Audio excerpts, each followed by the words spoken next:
Magandang araw mga kaibigan. Bigyan natin ng reaction opinion itong post ang balita ngayon.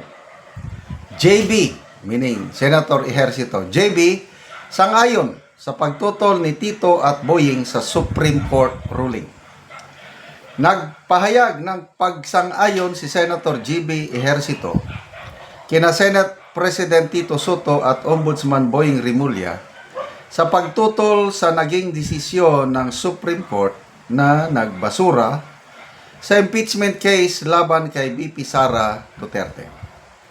Iginiit na lumampas umano sa saklaw ang Korte Suprema sa isang prosesong malinaw na nakatalaga sa Kongreso. Sa panayam sa radyo, tahasang sinabi ni Ejercito na ang impeachment ay hindi trabaho ng hudikatura kundi lehislatura. Sabi niya, impeachment as is stated in that law is Congress' primary job and responsibility. That's very clear. Dagdag pa niya, bagamat iginagalang umano niya ang SC bilang isang co-equal branch ng gobyerno, hindi maikakaila ang anyay paglabag nito sa separation of powers. Sabi niya, we want to respect the Supreme Court as a co-equal branch, but in a way, I also agree that there is a bit of overreach because this impeachment process should really be supposed to fall under the jurisdiction of the House of Representatives and the Senate. Okay. So, dumadami na sila na tumututol eh. Una, Boying Rimulya lang. No. Hindi. I'm sorry. Senator Soto lang. Nung una, ang House of Representatives, wala namang masyadong reaksyon. Kasi, sabi ni Congressman Chua sa Kamara, sabi niya, we respect the decision of the court and we will revise House rules on impeachment. But later on, nung sige lang magsalita itong si Soto, lalo na nung sinabi niya na i-amend na natin ang konstitusyon, nagbago na ang lahat. Ang Kamara, Congressman Joel Chua, sabi niya, yes, nanghihimasok ang Supreme Court sa legislature. May masok. Yan, ito. Sumunod, Ombudsman Boying Rimulya. Yan. Hindi siya sangayon sa desisyon ng Supreme Court at suportado niyang panawagan na magkaroon ng charter change. Ito ngayon, sunod-sunod na sila eh. JB Ejercito. Sumobra. Bantayan natin ang papunta nito is parang may script. Parang lang observation, opinion ko lang ito. I might be wrong. But parehas kami nang nakikita ni Congressman Edgar Erese. Kahina-hinala ang kanilang motive, sabi niya. May political motive. So, bantayan natin. Nang dahil sa Supreme Court ruling na yan on impeachment, bubuhayin nila ang charter change. Na to me, kung talagang kita nila na agrabyado sila dahil sumobra ang Supreme Court sa impeachment guidelines na dinikta ng Supreme Court. Yes, pwede nilang baguhin ang konstitusyon. Impeachment lang. Kasi ang basihan is Supreme Court ruling on impeachment. Dapat impeachment lang, tungkol lang sa impeachment, ang babaguhin sa konstitusyon. Sana wag mapunta doon sa yung unang nangyari noong 2024 na sabi nila economic provisions ang babaguhin, kaya lang mamaya punta na doon sa na-booking eh. Punta na doon sa change the form of government from presidential to parliamentary.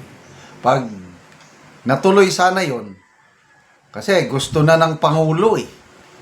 Nag-declare ng Pangulo, matandaanan ko. Okay, ang plebisito sa charter change, isasabay na natin sa midterm election. Nag-announce ang Pangulo.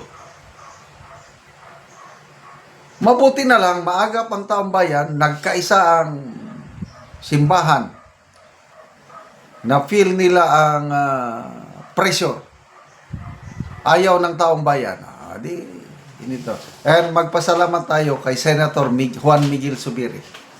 Dahil siya yung Senate President, hindi nila mapagalaw ang Senado dahil ayaw magpaghawak sa leeg si Senator Escudero. Sabi niya, I cannot dictate on my senators. They have a mind of their own. Yun. Paano ngayon? Ang Senate President, si Senator Tito Soto. Naku, delikado. Baka walang eleksyon sa 2028 kung lang pangamba lang ito, kung ang ultimate na pakay nila sa charter change is changing the form of government. That will be very, very, So, kasi ang problema nila sa 2028, sino ang kandidato nila na pwedeng makatalo kay BP Sara? Up to now, wala. Romualdez, wala na. Remulla, John Vic, pues, pupwede, kaya lang, sa mga surveys, napakahina siya. Yung last survey, 0.7% compared kay BP Sara na 31%. Paano sila mananalo? So, good luck sa mga senador. Sige. Nakikita ko may susunod pa na magpapahayag ng suporta na sumobra nga ang Supreme Court ruling at ang solusyon, charter change. So, talagang only in the Philippines. Grabe. Sabi nga ni Congressman Erese, nakakatawa, kahina-hinala yung charter change na proposal na yan. Salamat mga kaibigan sa inyong pagsubaybay sa ating channel. Nakakatulong kayo ng malaki sa tribong Talanding ng Bukidnon dahil ang sweldo natin sa channel na ito is pantulong po sa tribo. Namimigay tayo ng libreng yero at pako para makapagpatayo sila ng mas maayos na tirahan. Panoorin nyo ang video na ito. Taga Anugero.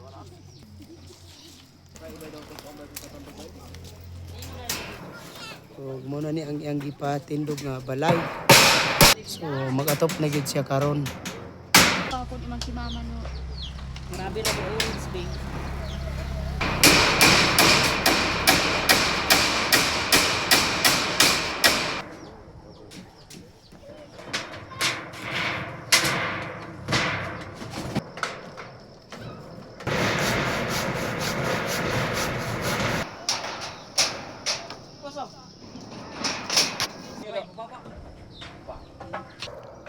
Nagkanda ko na.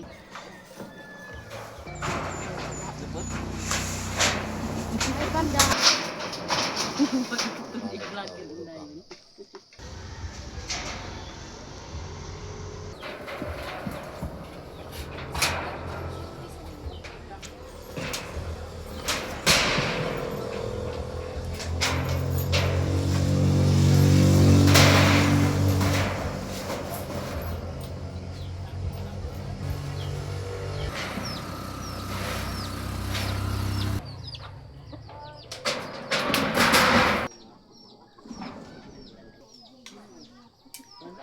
Ug karon human na gid sa pag-atop. Salamat sa Ginoo nga nagtabang sa sin nga ako nami balay.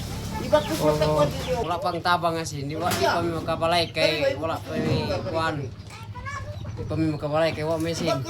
Oo. Salamat mi sa Ginoo kanay kuan tabang mga sin. Oo. So, unsa day mong trabaho di ay? Kuan ra pang muso-muso, Mag-uuma lang. uma, Oo. So, igo ra gid sa pagkaon ang kinitaan. orang kinikit sa pagkaon. Oo. So salamat kayo. Salamat kayo kay na may humana mig balay. Oo.